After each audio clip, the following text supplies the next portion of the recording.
Johnson Andrews, welcome to the show. Thank you, Mark. Appreciate you having me. Nice to meet you. Nice to meet you too. We haven't met each other before, so I thought we'd start off by just getting to know each other. So Absolutely. maybe we can start off where you grew up, where you went to school. You just mentioned hockey, so maybe we can talk about your hockey career a little bit and how you got into mortgages. The mortgage world. Yeah, the mortgage world. The mortgage world kind of found me, I think. But if we were to go back, I was born and raised in Niagara-on-the-Lake, and from there grew up typical Canadian boy playing hockey, and was fortunate enough to be drafted to the Niagara Ice Dogs, which was my local OHL team. Nice. And was able to play there for a handful of years. Had a lot of fun, met a lot of people, and learned a lot of lessons too, which I think is something we can get into in terms of from sport and why I think it's important. Yep. Right. But after I finished playing in the OHL, the pro teams weren't necessarily calling my name. And if they were, it probably wasn't the best type of deal for me to jump into, because when you look at it, the OHL is a stepping stone to either go to pro or to take advantage of a school package. Yep. I'd like to think I'm a pretty pragmatic person in the sense that I realized I wasn't going to be a professional hockey player and meet my own personal goals for my life. So took advantage of the school package and stayed local again, went to Brock University where I did my undergrad in finance and then went on to do my MBA as well. And so after finishing school, was able to again continue to meet people, kind of grow my network within the Niagara region, which was kind of my stronghold in terms of where I grew up, right? Did sorry to interrupt you, but did the your time in hockey and the OHL specifically did that help with your network?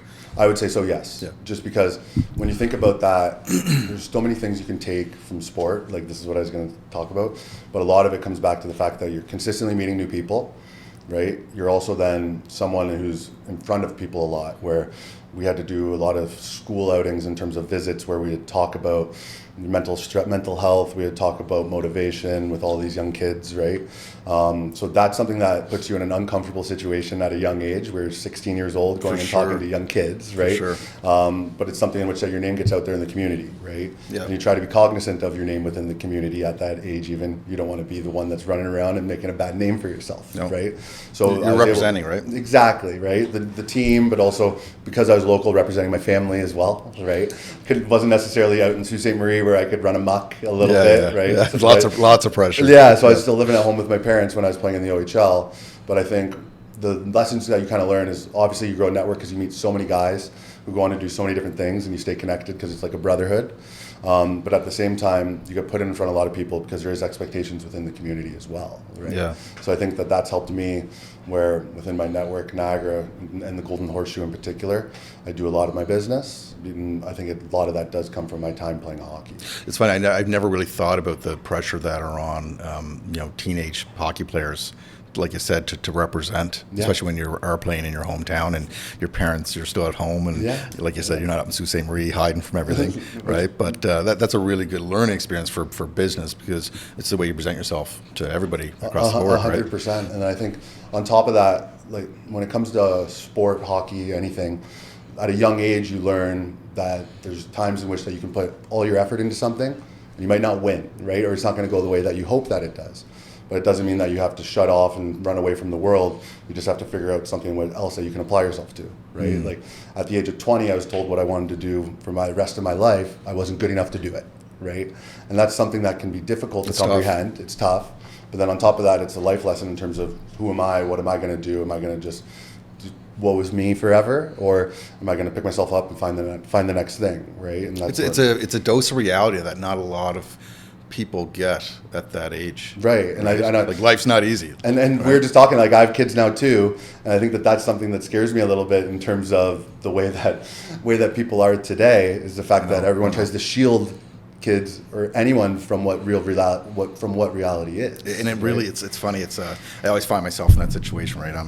I grew up I was born in '77, so I grew up through the '80s and '90s, and we were not sheltered the way kids are today, right? So I find myself like your instinct is to start sheltering your kids. Yeah. Like it's just nature. The way, I don't know what it is, but I do it, and I don't like that. But you have to. You do. Sometimes you have to step back and let them fall. And as a parent, that's a big learning lesson that you have to go through. For sure. And I was fortunate that my parents didn't necessarily shelter me. in the sense that when I did play in the OHL, they very easily could have like put the reins on me, stay home, go to bed early, like you're going focus on going to the NHL. They let me have and learn those life lessons, so to speak, that come with being a kid, but then also finding yourself a little bit as well, right? Yeah, and then that's also growing up in smaller towns, right? For sure. I grew up in Cape Breton, so I used to, by the age of probably 8, I might be exaggerating a little bit, but if memory serves me correctly, yeah, probably by the age of 8, half of the time my parents didn't know where I was. We used to jump on our bikes and we'd be 2 towns over. Right. 2 towns over from my hometown, and parents had no idea until the street lights come on, and that's when you came home. And if you weren't in the driveway at that point, then you're actually in trouble, right? Right, and I think similar, but not a little bit more of a hands-on approach in that sense. With like as things change over time, right? Where now you have kids, everyone has tracking systems on them. But that's no fault of the parents. There's some freaky people out there in the world these days, right? But I think there's been a loss of innocence a little bit in terms of letting kids grow up. And I think there's a lot of sheltering that goes on, right? Yeah, and trying to protect them, but at times it softens them up. So funny. I was actually having a parent-teacher meeting with my oldest. She's 7, with her teachers yesterday, and that's what we're talking about. We've been doing this for 300,000 years, and there's still no right way to do it. Yeah. Like parenting is like one of the most difficult things in the world because there's no handbook on it. There's lots of experts on there giving you advice, but there's not a true manual. It's black and white on how to do it. And then especially now with the way things are changing with social media, technology, et cetera. Like all kinds of other things to worry about. Yeah. Right, because bullying's different, mental health is different, just because the way in which that people have access to what they see and versus what's shown versus how it actually is, right? Yeah. Everyone's always trying to compare themselves to someone else, but it's only a glimpse of what's actually going on in that person's life that you're watching. Back to the hockey thing for a second. Yeah. Do you what are your biggest takeaways that you think makes you who you are today in business or in life in general? But would it be the team building aspect of hockey, or would it be the drive that you learned, the amount of having to put in the work? I would say the team side is obviously important, but on a personal level, I would say it's drive and sacrifice. Just because to me, if there's a goal in which that I want to accomplish, I'm going to do what it takes to get there.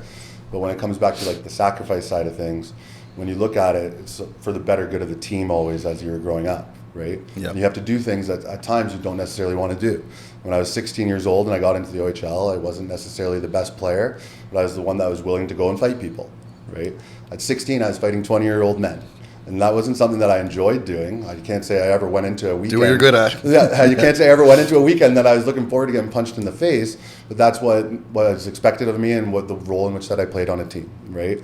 And then so if you try and turn that into what I learned going into business, do I like being at my desk for 12 hours a day? No, but it's something in which that for my business and my team is expected of me, and I'm going to do it, right? Yep. So everyone has responsibilities, and it's all a matter of meeting those responsibilities for the betterment of the team to accomplish what we all want to do.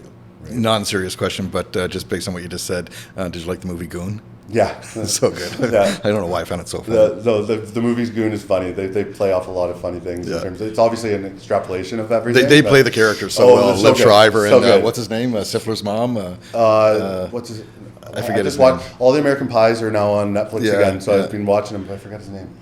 That's going to bug me the rest of the day. Yeah, seriously. Yeah. Okay, let's fast forward to getting into business, getting into mortgages. How did that happen? And so mortgages, kind of like I said, they found me, I feel like. When you go to school, I did finance and then went on to do my MBA.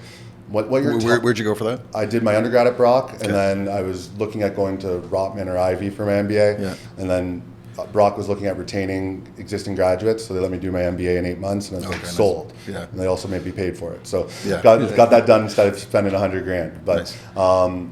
When it comes to how I got into mortgages, the one thing that comes with school is that what they teach you is private equity, capital markets, investment banking is where you go to make money. And I don't care really what anyone says. The main drive for a lot of people is they want to earn a living and they want to earn money for when you're in that field of study, right? Yep. So being at Brock, one thing that I quickly recognized is not necessarily a target school for those types of jobs or employment. So I was introduced to my mentor, now partner, David Gonzalez, who's the founder of Vine Group, just by a warm introduction, going back to the network, right? And so when meeting him, he's the founder of Vine Group, which is the mortgage broker in which that I'm a part of. And basically we sat down, talked to me. He's like, listen, I have a job in which that I need an assistant. And you're way overqualified for this job, but this is what I need, right? If you come and work for me for a year, because this is the timeline in which that I need that help. And you're how old at this time? I would have been, so I started school when I was 22 because I played hockey. Did my undergrad and master's in 4 years, so I would have been 26. Okay. So would have been 26. He's like, but you're overqualified for the position. But if you come and work with me for a year and you do well, I can get you anywhere you want to be in the banking world, just due to all the connections that he's had and built up throughout his career. It's like, you know what, deal, I'll take it. Great opportunity. Great opportunity for no money, right? Like, in terms of where I was coming from, the pay wasn't necessarily worth it, but again, sacrifice to get to where you want to be. Right? So, and you just saved $100,000 on your MBA. Just saved, so we're good, right? I also had the OHL school package, so I was fortunate to graduate without any debt, right? So I got a free education, which was why I sacrificed all those years. Didn't go make money playing pro, but at least walked out with my education. Yeah, that's great. But so when I took that opportunity, because I was like, you know what, I've done school, I have a year, let's get this going. So I started working with them for a couple of months and quickly realized this is what I love. And so when I say it found me, it's because it kind of actually did. When I started, it's like, my timeline is not to stay in this industry. It's not what I'm going to do. I truly didn't know anything about it. Because when you go back to our education system, personal finance isn't taught at all. No. Right? And so when working in mortgages and with David for a couple of months, I realized quickly that's what I wanted to do with the rest of my life in terms of a career, because I was so passionate about it. And with that, him and I kind of came up with a game plan in terms of to position me to do this successfully. And so part of that was 2 years of underwriting and learning how to put together a mortgage application. So within that underwriting timeline of 2 years, I became the underwriter for basically every agent at Vine Group, which was at that time around 25 people. So I was able to review, submit, approve, and fund over $1 billion in mortgages before I ever got my license and became an agent. Amazing. So it's almost like a slow burn type thing again. Yeah. But once I got my license, it allowed me to go into the market with a ton of confidence. And that's kind of where we are today in terms of I've been building up my book of business. Nice. Tell me about Vine Group. So where's it based? How big is it? What provinces? Vine Group our head offices are in Toronto. We originated within Ontario, but now we're national in the sense that we have offices from BC all the way into Quebec. Okay. We've recently entered Quebec within the last couple of months. When you look at Vine as a brokerage, the number of agents that we have would be considered small. And I think at this time we're around 62. With that though, the volume that we do is large on a per agent basis. Last year, we did about $2 billion in mortgages across all 60 plus agents that we have. And then this year we're trending to still do the same or more. And that's in a market obviously that's been down for a lot of people. So it's exciting. Nice. Yeah. And you're running your own team within Vine Group now. Yeah, so that's the team part of it has been something that's been a little bit new. I've always had a personal team that's helped me within my business. Yeah. Just because when I was underwriting for all these agents at Vine, you can see that everyone that works there is accomplished and they do well because there's an expectation of a minimum volume criteria, right? Because we add value to them via the underwriting services.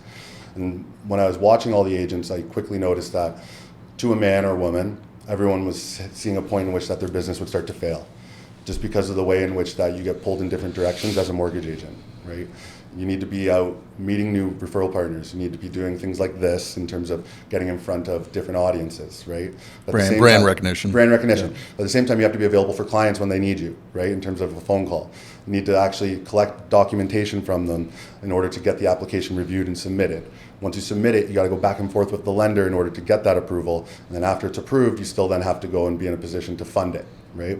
So as I was watching all the different expectation and roles within being a mortgage agent, as much as there's a part that was taken away by Vine to help agents grow, there's still people that were hitting capacity, and I didn't want that, right? I wanted to do this at a level in which that people haven't done it before. So when I started to become an agent, I immediately hired admin, right? And then now that admin has grown to the point in which I have 6 people that work within my full-time deal flow, each of them within a position where they have one sole responsibility of a deal, right? So that would be like my personal team in terms of working on things. But it allows the power of one to be executed, where I have one person who runs my inbox when an introduction comes in, they're answered within 10 minutes, right? Book the call for today. I have one person in which their sole job is document collection, so that when a person sends a pay stub, that's answered within 10 minutes. Thanks for the pay stub. This is what we're missing. This is where you can get it, right? Because a lot of the times if you're doing this by yourself, someone sends a pay stub at 10 a.m., but you're working on all your existing deals to get them approved, funded, and paid. You might not answer that person that's not a live deal till 5. Yeah. Well, you already lost them. You had their attention at 10 a.m., right? So it's important to have that speed to lead, sure. but also the You lose the nurturing. momentum of the deal, right? Yeah, and the momentum part's the important piece, Yep. right? Because realistically, the document collection, if you're ever doing a mortgage, it's like we take a piece of your soul these days in order to get an approval, right? You've probably experienced it in the past and even now. It's changed a lot in terms of how banks review things. And to me, if that's the worst Well, part, the envelopes have stopped. oh, the envelopes stopped, thank goodness. Everything's digital now, right? But so when you think about that part of the deal, though, I meant the brown envelopes. yeah, and the brown envelopes to get the deal approved, and hopefully have stopped, Oh, but that God. still exists elsewhere within Yeah. the industry, right? Yeah, for sure. But if that's like the biggest barrier is to get documents to get an approval, to me that was something right away that I hired someone immediately, because that should be the time where you have the most attention on the client, because that's the worst part. So you want to make them feel like they're valued, but you also want to do that quickly to keep the momentum for your realtor partners. Yeah. Right? Yeah. And then so from there, I have underwriters, once we get documents, to submit the deals to the banks to get the approval. I have fulfillment, in which that they make sure everything's signed. And then I also have Miranda, who was here today, who's forward-facing very much so, in the sense that she works on my realtor network in terms of growing my referral partners. And then the final person is my right hand, Zach, who if clients ever have questions, he can answer them very quickly, in the sense of amortization, what's it look like if I change my payment. He's been in the industry for 6 years as well, so he knows how to answer that stuff, and then that's being able to help us streamline the process so that I'm available on the phone 24/7 for the Nice. parts in which people actually need me, right? It sounds like the mortgage world is the same as the realtor world, and I had Andrew Perry on here the other day, and I'll repeat what I said, which again bruising some egos here, but 95% of realtors are not entrepreneurs, Right. And what you just described is exactly what I'm talking about there, right? And there's the mortgage agent, and then there's the entrepreneurs that run the teams, Right. And then so to me, that was the thing in which what I'm the best at is being able to educate people due to my background in finance. And I think there's a lot of mortgage agents, and might piss people off, but it's the easiest license to get. The barrier to entry is very low, and they get into the market and they aren't able to articulate, explain, or put people into the right products, right? So by me streamlining the process in which that I don't have to do anything outside of be on the phone with my clients or my referral partners, it allows me to give them the time they deserve to educate them to take on the right product and make a decision for themselves on their debt. Because at the end of the day, it's your debt, it's not mine. You should know everything that goes into it. There's too much smoke and mirrors in terms of here's your interest rate, here's your mortgage amount, go buy something, right? So the time that's been stripped away from me doing busy work is put back onto clients to have a better experience, but also now growing out the team, because I have my personal book, and then now I have other agents that we're hopefully trying to mentor to put into the same process as I have, that has let me go from a book that was $0 4 years ago to last year I did $200 and change million in mortgages. Nice. Right? That's So- great. Tell me about the team makeup right now. Like, what are the demographics of your team? Age?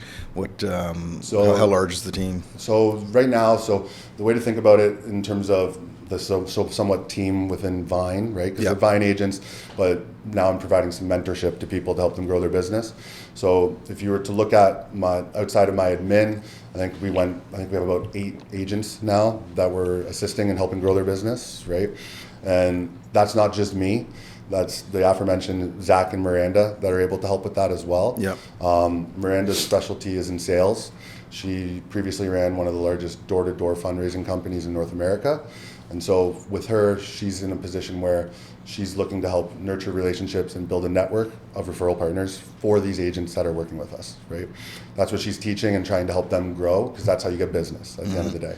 I even seen last night on just going through your reels and whatnot. I saw one of Miranda talking about she'll even go door knocking with Absolutely, the agents. that's what she right? used to do. Yeah, that's right. great. And so It's a huge service. And then so right? that is a value add, because if you look at what I've built out, because I have more time, we look for all our partners that I work with to help you make more money.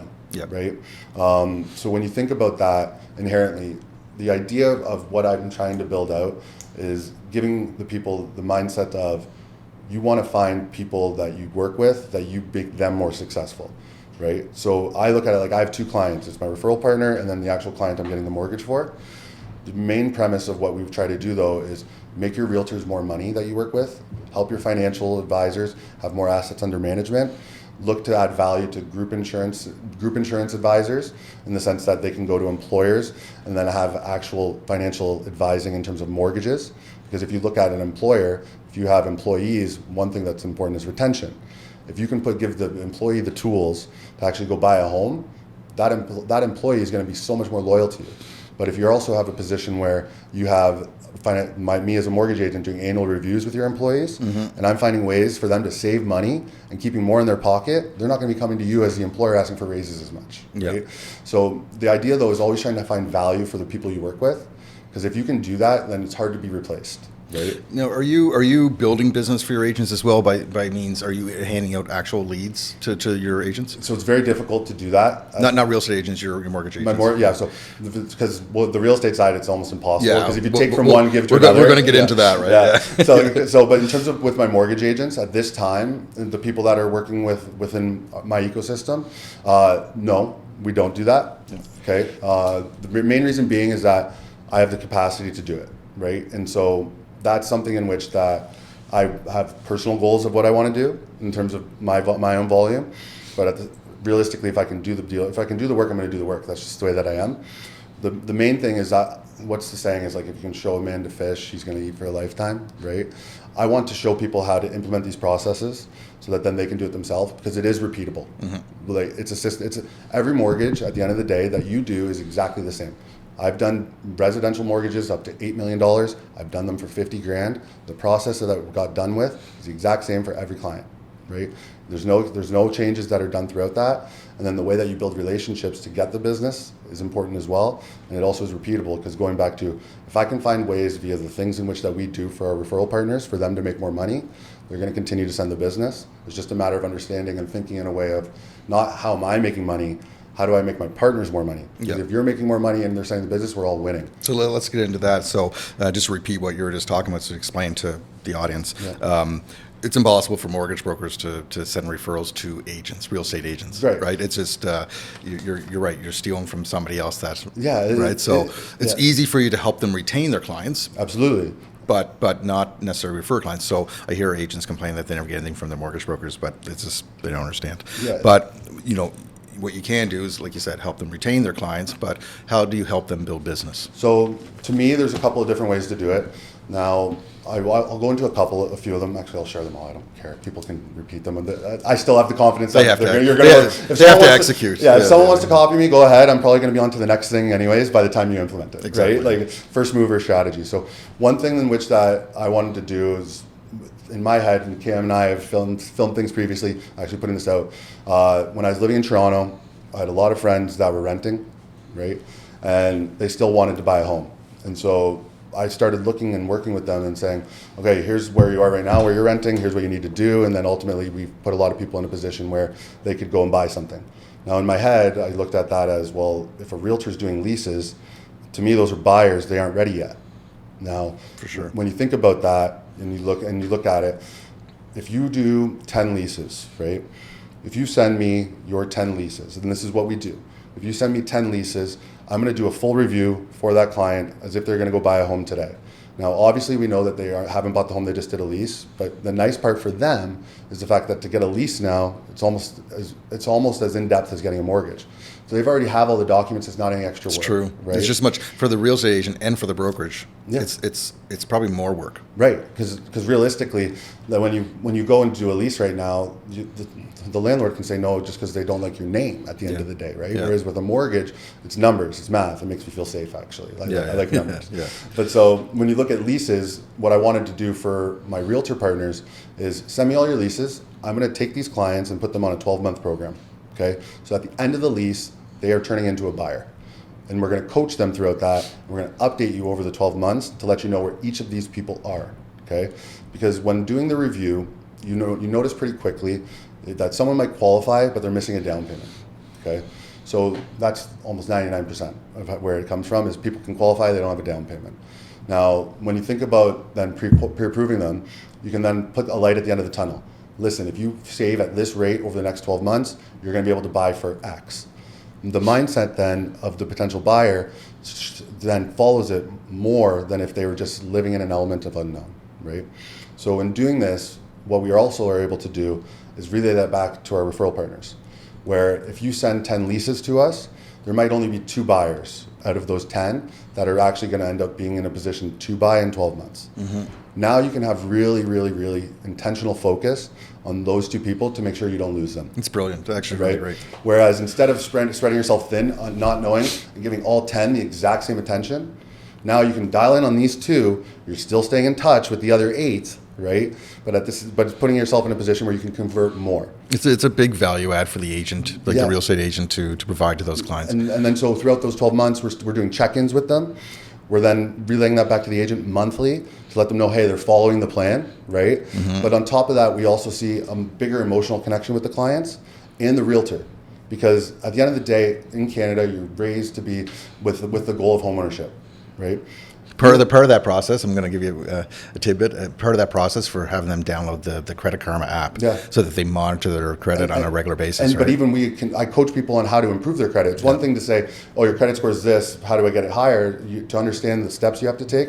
It's as simple as just paying your credit card bill the day before the statement's issued. So it reports a 0 balance. So you have 0 utilization. You'll see your score go up 30 points. Yeah, that's great. Simple stuff like that. But then when you look at it, the emotional connection between the realtor, the client, and then myself is built so that, because the realtor now is then focused on you actually meeting your long-term goals. Rather than doing the lease and saying, I'll see you in 12 months to go find something else, you're now still in touch with them, but you're focused on what they actually want to do. And what I've found is that we're actually seeing more referrals from that client that we're working with for the 12 months. Oh, my sister wants to buy. Okay. Well, because we stayed in contact with them. Well, when they introduce that sister, that's a referral that comes back to you because I track all of that. That's your lead, right, at the end of the day. So that's how we give back that way. And that's been something in which what did we do? 2 years ago, we started that. There was a team in which I think they did like 300 leases. They're a big team. And we converted 30 buyers, right?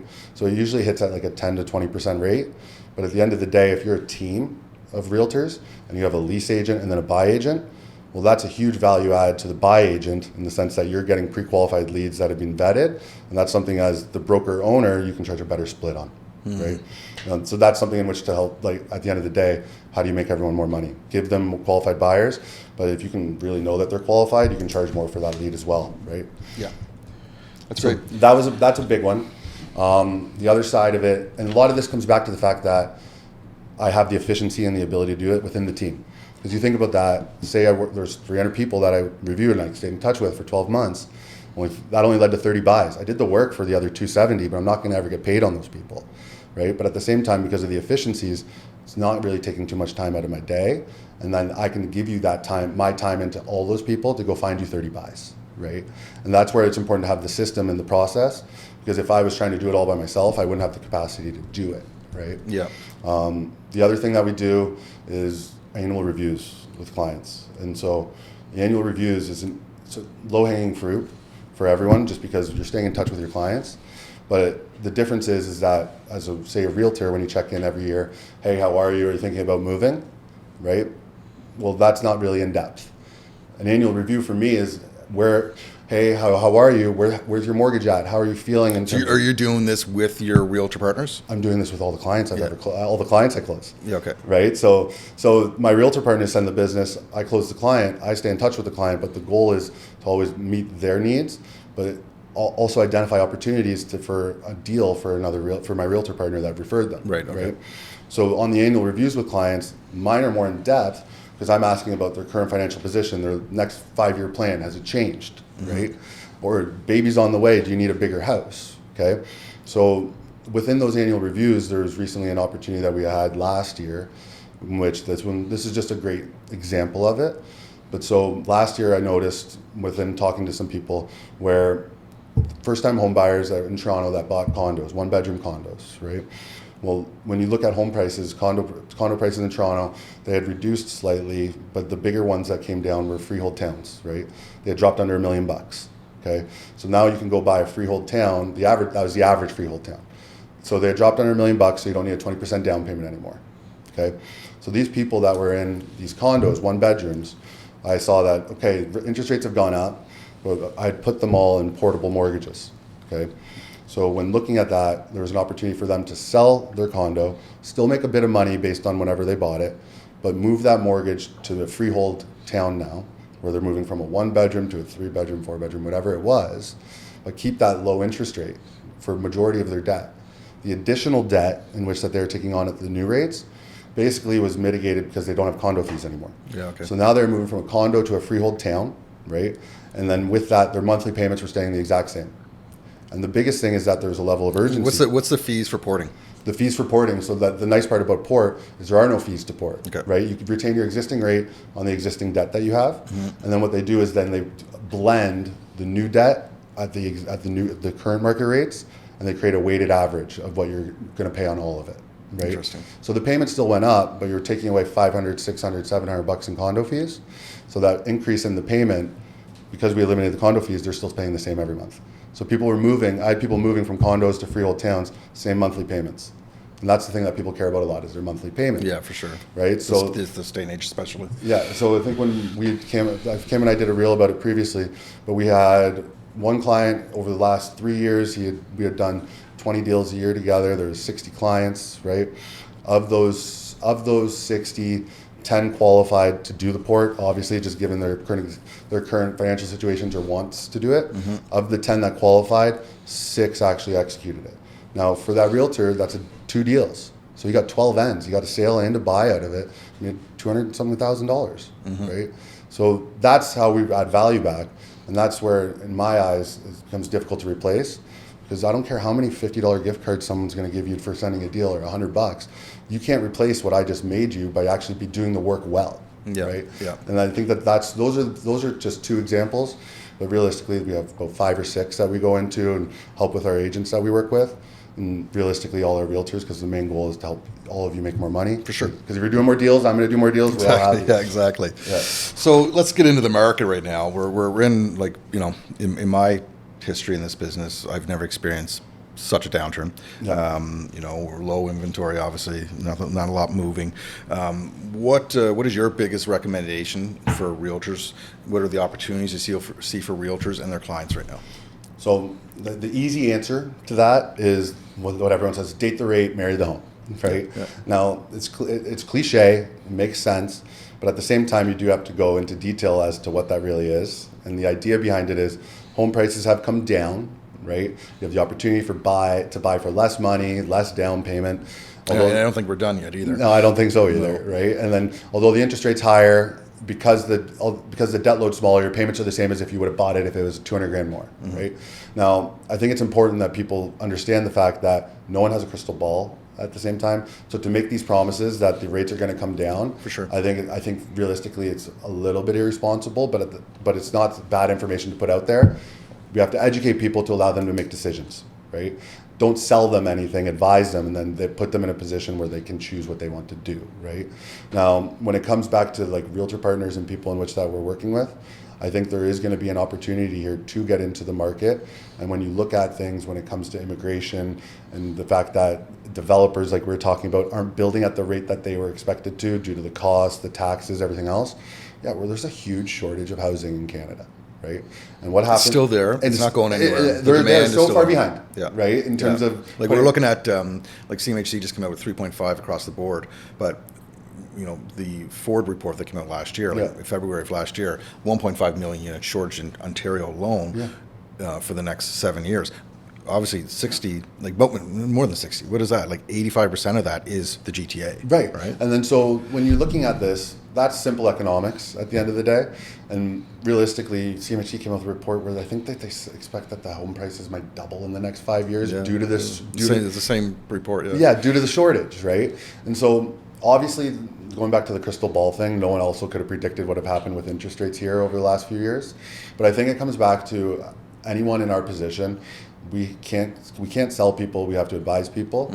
And I think realistically, it's always a good idea to own, particularly when we start talking about these things where there is going to be shortages, because it will eventually drive the home prices up. But we still need to make sure that we're putting people in positions where they can afford to live where they're living, right? Yeah. I think the last thing I ever want to do is make someone house poor. Yeah.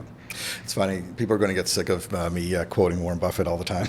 But is that a requirement? With I have to say one of his quotes like every 30 minutes. But that's a good sponsor to have, though. But it's true, right? His quote of "Be weary when people are greedy, be greedy when people are weary." Yeah. Well, that's like, people have to recognize that that's the time that we're in. There are opportunities out there, and agents need to be keeping an eye on those opportunities and educating their clients on it, right? And I think that that's the part where it's important, where it goes back to doing the work, right? And It's not a time to be taken off to Tulum because the market's slow. No, Right. this is the time in which that I've doubled down on my business, because at Thank the end you. of the day, Thank you. when it's slow, you're going to see a drop off of people that are still doing this. What is it? 70,000 agents have left Yeah. Treb in the last year. I don't know that number, but It's a significant amount, and then on top, because at the end of the day, if transactions are down, people aren't making enough money to still continue to do this, so they have to go elsewhere. Well, in my eyes, I want to then double down on what I'm doing, because then there's market share available, right? In terms of that, you can pick up from all the people leaving. You know what I mean? But it goes, when you think about it, I think I work with a lot of realtors, I work with a lot, and I know a lot of mortgage agents, right? The fact that it's being glamorized, what we do. It's hard work at the end of the day to be knowledgeable about all the different areas within Toronto or the GTA, and what's hot, what's not, and being able to negotiate a good deal and find the business, right? I think a lot of the times it's very social media heavy, in the sense that it's presenting an image, and you're hoping in which that you find your business that way, but a lot of people don't pick up the phone anymore. But that's what people want right now in a time of uncertainty. Yeah. When your clients are uncertain, that's when you should be calling them, not running away from them. Right? yeah, we're trying to preach, like, even as a business for us. So we've been down 60% for the last 14 months. It's been incredible, and we're still a startup, right? So in that first 24 months, we 9x'd our bill, our company, or we 9x'd our revenue, and then boom, this market shifted, right? But with that 9x of the revenue came the expenditures of a startup, right? Yeah. New office build outs. We did 5 offices. The hiring expenses, the staffing up, the whole bit. And then this market turned. But one thing was, we recognized it really early on. I started making cuts to the company August of last year. You gotta be lean. And you have to. And this is business, guys, right? No one wants to be making cuts, but this is business. Yeah. And in order to come out stronger on the other side of a storm like this, you have to recognize, like, our jobs as leaders is to recognize where things are heading, make early decisions. Yeah, and right? hard ones. And then where you are going to spend your resources on is helping to build business, Yeah. right? So it's not about just putting your foot on the brake. You're putting your foot on the brake from an expenditure standpoint, but you're putting your foot on the gas for opportunities as well. 100%. And then, like, even with so on the mortgage side of it, that's happened with us in terms of the way in which that deals are getting recommended in terms of products people should take. Okay. So when you think about a mortgage, and going back to this, is where it goes back to volumes being down, right? Well, even on the mortgage side, the term that someone takes impacts the revenue in which that or the commission in which that you're paid. Yeah. Right? So the way in which that banks are pricing mortgages right now, 5-year fixed rates are the cheapest, okay, because they're trying to drive people towards longer term mortgages in a high rate environment, right? So when you think about that, if the economy does slow down and rates drop as they should in a recession, the better solution for a client is a shorter term rate, right? So when you're looking at that, 2 to 3 years is the good recommendation for a client, almost a lot of the time this past 12 months. The commission on that for a mortgage agent is less than half of what you would get on a 5-year fixed rate, right? So there's sacrifice there in the sense of, for the betterment of your client, you're going to be taking less money, but then at the same time, as the mortgage, as me as a business owner, I've seen my business growing in terms of the number of units I'm doing, so I need more people working. Yeah, so that's I'm, great. I'm That's doing good. more work, making less money. So, but the sacrifice is that by making the right choices for clients and recommending to them properly, you're hopefully going to retain them. Is going to lead to more business and a lifelong client, Yeah. rather than a one-time commission check, right? Yeah, Because that's the right. biggest thing that I'm sure even with your agents in which that you coach, you don't want to be transactional. You want relationships. No, that's And right. I think that that's the sacrifice that you have to make as a business owner, because it'd be very easy to put everyone to 5-year terms and make all the money and not have any stress. It'd be great. No, right? Agents really need to figure out how to provide value in markets like this, and like, again, it just comes down to educating your clients. And there's opportunities for people, right? People are struggling. I'm sure you're seeing this right now. The 3-year terms that are coming up, and people not being able to requalify. Yeah. Like, we have a number of listings coming out for clients that just aren't able to qualify for the new term, right? And Which is that- scary as hell. And that's right? the scary part. But even on top of that, the scary part is a lot of those people haven't even looked into their real options. Yeah. Because when you have your existing mortgage, you're always offered a renewal from your incumbent or existing bank for if you're up to date with your payments, like as long as you're not behind. Right? Now that renewal offer, it's for the same mortgage amount, the same amortization. It's just, here's your rate, take it. right? Now, when you look at potentially different options, we're working with a broker like myself. I have 60 plus lenders I can work with, but we also have the ability to, one, re-amortize the debt to a longer period of time to offset the higher interest rate so that your payments are still relatively the same. Or if you can qualify, maybe we pull out a little bit of money so that it's left in the bank and it's a buffer for you to cover the difference between what you can pay and what your payment is, right? Now, those are Band-Aid solutions at the end of the day, but it's still putting us in a position where hopefully you can retain the property so that then you can sell it in a more favorable market. Because realistically, what we're doing for people right now is if they have to sell and get out of it, we need to get you out of it, right? But if we can figure out a solution in which that can get by you 12 months, so that then hopefully the market started to return to a more normalized state rather than the drop that we've seen, it's going to save you. It's going to save the client. It's going to save the client from having to offload a house in which maybe they're even underwater. Like you look at people that put 5% down on a property. There's a 4% insurance premium on the loan, so you're closing at 99% LTV, right? If the market went down 10%, they can't sell. No, they can't. No, right? Because those people that are putting down 5%, they probably don't have the money to cover that difference because otherwise they would have put down more, right? So it's all about figuring out a way in which people can do things in a more comfortable environment where they can hopefully be getting out of something favorably, right? Or not, or with less, or with not as bad of a wound. Yeah, we have 2 agents here, and they're running a program that they call the Key to Wealth, and it's finding homes that are convertible into multi-unit, triplexes and fourplexes and stuff. But laneway house is a huge opportunity here in Toronto. I don't know about the periphery, like where you are, but Toronto's where I do. Because I would say my business would be 50% Toronto, 50% the remainder of the Golden Horseshoe.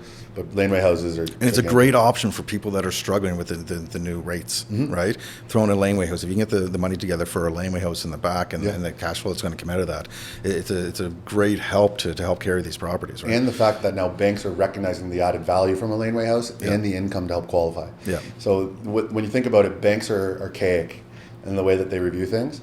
So when laneway houses first became a thing, well, when the appraiser would come out, they're only supposed to appraise the main unit on the home. They weren't allowed to include the value that was added by the laneway house, right? Or the income. Now they've actually caught up, and we can actually use that increased income to help you qualify as well, right? So that laneway house is a huge value add. But when it comes back to it, I think the ability to get people into a home and then have a solution in which that it grows their wealth like that goes back to what we talked about in terms of being an agent and adding value. Yeah. Right? It separates yourself. For sure. You're not just turning a key, opening a door. I think you had Andrew Perry on recently, did you not, on your podcast? Not on mine, but I do know Andrew because we're both from Niagara Lake. I'll give him a shout out here because we're in keeping with that conversation about like putting the foot on the brake during times like this, from an expense standpoint, but also redirecting your focus, your funds into the right opportunities. He made a claim here on the last podcast that he's having the best year of his career, and so I pulled his numbers, and he absolutely is. Right, and he's complete. It was 100% true. I think Andrew has quadrupled his revenue this year, from January 1 to now. Compared to 2022. And he has doubled it since 2021, which was supposed to be the best year for everybody. Right? Exactly. So like that's in and of itself, it's a matter then of what's working. That's what you double down on, right? Exactly. So it's not the time to go to Tulum. No, right? I never. I haven't been on vacation in 6 years. It's just it's not how I'm wired, but it's momentum. At the end of the day, the last thing you ever want to lose is momentum. And if you are in a position where you're finding something, continue to pursue it and drive home what's working, right? Yeah. Because in a market like this where nothing's working for a lot of people, why wouldn't this be the time where you're trying something different? Yeah. It's like A/B testing and advertising, right? Exactly. So whatever works, that's where you then double down and spend the money. Too many of people from my business and yours are just trying to chase next commission. That's their focus. You have commission breath, right? And then it goes back to being transactional. Yeah.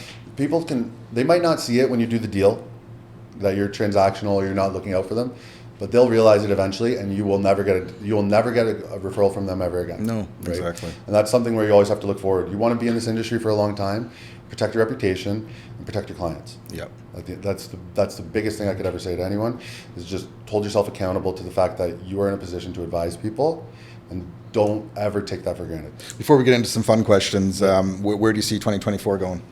So to me, I think 2024 is going to bring potentially a lot of opportunity.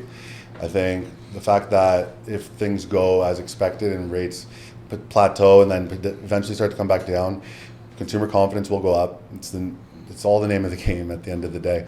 But with that, we do have a high demand for housing, and I think there's going to be opportunity for the people that are doing the work right now to do very well. Right? Thank you. So thank you. Preach. Yeah. Then I'm going to end with two of the hardest questions / supposed to be fun questions, but Okay. everybody finds them hard. Your two favorite areas of the Niagara region? So I'm biased, but I live in Port Dalhousie, Okay. so I love it there. I grew up, so Port, if you're unfamiliar, it's almost like a beach town in St. Catharines. I've heard about it recently. Yeah, so that's where I live. It's a great little community. I have my place. I still get a taste of Toronto. I live on the water, so I can see it every day still. Nice. And reach out and try and grab it. But I have an office here that I can drive up to often. Yeah. But Port's a cool spot in the sense that it's very laid back. It's tight knit community. Everyone kind of knows one another. But I have a lot of my good friends that have all moved there as well. So there's about 8 buddies that I grew up with that all live in Port now. Hockey bros? No, not just guys that I truly grew up with. Like, Yeah, okay. So my next door neighbor and the house that beside him. So we had 3 houses. Boom, boom, boom. We all live on the same street now in Port Dalhousie. Nice. So that's where my favorite is today. My second favorite would be where I grew up, which was Niagara on the Lake. Slow. great, yeah. My parents have lived in the same beautiful. house forever. Yeah. Slow paced, but then there's just a lot of community there, where people care about one another, people know one another, for better or for worse. Yeah, right. yeah. But you still get to see and meet a lot of new people. Like going out to restaurants, you're always going to be sitting beside a tourist where you can have a conversation, get to know someone a little bit. That's great. Yeah. Top 2 restaurants in the region? Top 2 restaurants in the region. So I'm going to give a shout out to Twisted Pig, which is in Port Pig. Dalhousie. I'm down in Fort Erie a lot because we have a project in there. Yeah, have you been to Rizzo's? I'm going to have to. So Twisted Pig is in Port Dalhousie, Okay. where I'm living. And then if you go to Fort Erie, if you're in Fort Erie a lot, it's Rizzo's, House of Parm, which is Maddie Matheson's. Oh yeah, Maddie's. Yeah, that place is. I thought it closed down for some reason. Somebody told me it closed down, so the last time I was there, I didn't go. No, it's still gone. And then I just found out last week. Actually, Andrew Perry mentioned that it's still open. Yeah, it's open. Yeah. Yeah. Yeah. I love it. I love it. It's the old school place with the white and red checkered. Oh yeah. Yeah. It's So great. one of my like I mentioned, I have 3 of my best buddies that we all live beside one another. He took his wife there last week for dinner, and he said, if you're looking for chicken or veal parm, that's where you go. It's so good. Right? Yeah. Like, he said he says you won't eat again for another couple days. He's a Fort Erie boy that's doing well. Yeah, absolutely. He's really getting picked up now. His story is unbelievable. Like, I don't know him personally, but when looking at it, some of my past experiences through life, it's definitely something in which that is motivational for me and something that I follow. It's very cool what he's been able to do. Awesome. Well, I was looking forward to meeting you, and you didn't disappoint. So thanks for coming on, and we'll see you soon. Thank you for having me. We'll have to do you on Masters of the Market as well. Absolutely. Love to. I know you guys have spoken. So Yeah, love thank to. you. That's great. Appreciate Awesome. it. Thank you.